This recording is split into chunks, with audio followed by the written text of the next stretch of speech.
pork tumba for today's video. Sarap nito, tapos yung malambot yung karne. Tapos nag-aagaw yung anghang, asin, alat, at tamis.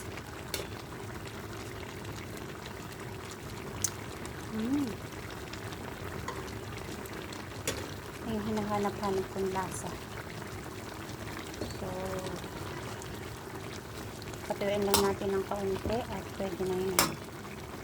Kain na tayo. Super lambot na ng pork. Super lambot na yan. So, pwede nang kumain.